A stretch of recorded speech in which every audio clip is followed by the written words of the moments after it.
أهلا السلام عليكم. اليوم سنتكلم عن الأشياء اللي صارت في ماينكرافت دنجل ولم تكن تعلمها، والنظرية القادمة عن الفيديو القادم ستكون عن البقلة. خلينا نبدأ. الشيء الأول، هذا الكائن كما تعلمون هذا الكائن في ماينكرافت دنجل كان فيه بالفعل، لكن ماذا فعل؟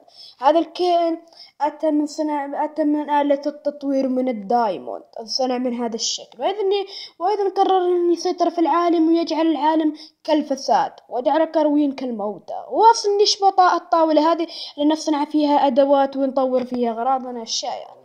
لكن هذا الدليل مختلف بالصعب. هذه الكائنات اللي ممكن تعلم مختلفة بالغاية، ماذا فعلت في ماينكرافت دنجل. يلا خلينا نبدأ. الوارد، كما تعلم تسأل نفسك هذا الوارد إني يشبه هذه البلوكات، هو أصلا نصنع من هذه البلوكات. بدأت المعركة بين الكائن بين الهوبراين، وانهزم هذا الكائن على يد الهوبراين، وقرر هذا الكائن أن يصنع واردا، وصنع الواردن. تعلم عندما صنع الواردن بدأت المعركة بينه، وقرر الهوبران أن يذهب.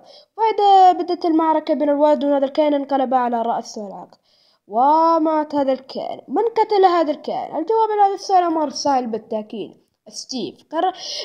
قتل ستيف عندما كانت تلك المعركة. تذكرون هذه المعركة بالتأكيد. عندما كانت هذه المعركة قرر ستيفن يقتله، هو السبب الوحيد.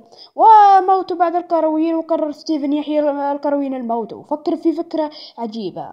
أول ما حيا أول قروي صار يفوكر، وانقلب رأس على عقد عندما كان يفوكر. هذا شيء غريب يعني صار بالفعل مع ستيف عندما صنع آلة التطوير. ما التطوير آلة السحر وما يكن. وقرر الفوكر أن يحيي باقي قرويين الموتى، وأحياهم وحولهم إلى الفوكر. وقرر الفوكر أن يصنع جيش كامل ليغزو على العالم، وهو جيشهم هذا الكائن. وبدت المعارك بين العوالم وشدت العوالم، وأيضا أتت المعارك. الثاني من أحياء سكيلتون مدرة هيكل يعني، لكن أحياهم هذا الكائن اللي استعمل السحر وطاهم القوس لأنه يملك سلاح القوس.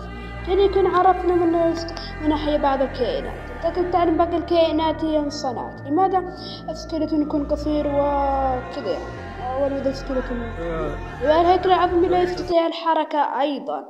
لكن لماذا لا يستطيع الحركة؟ وأيضا استعمل بطريقة غريبة. مفروض يكون متساقط هذا الهيكل، لكن هذا شيء مرة عجيب وأسطوري اللي أتكلم عنه هذا اليوم. كما تعلم ماينكرافت أصلا تشبه شيء يعني غريب، ومثل عالمنا في بايومات غابات، وأيضا تكثير، وأيضا مزارع، وأيضا متاجر وبحار. هذه الأشياء. ولكن في شيء غامض بذلك هو السحر. مثل نتكلم يوجد مشعوذين، وأيضا طاولة سحر، وأيضا كتاب مسحور، وأيضا ما يدل على البوابات والفضاء. كتعلم أنت أصلا فضاء لا أكثر.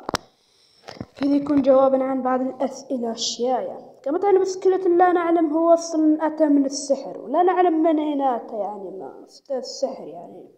كذا يكون شيء غامض يعني بالتأكيد وكبير يعني. وهناك كائن يشبه بالتأكيد هو سكيلتون هورس. أيضا عرف أن سكيلتون لا يستعمل السلاح بل يستعمل القوس. وأصلا البودر سكيلتون يكون أكبر منه، وسكيلتون يكون قصير يعني عرفنا. أصلا سكيلتون متحلل على كائن ثاني عن جثته متحلل، وان كائن متشابه. أيضا كم تعرف سكيلتون يشبه كائن آخر. أظنه اللاعب. لا تظنه مثلا اللاعب إذا خلنا نشوف سلوكية سكيلتون. إذا تظنه اللاعب ستيف لأنه الزومبي. الزومبي سكيلتون متشابهين. وإذا سكيلتون هورس وصل يتحلل عن جثة ثانية يعني مثلا مع حصان. لا، ليس حصان بالتأكيد.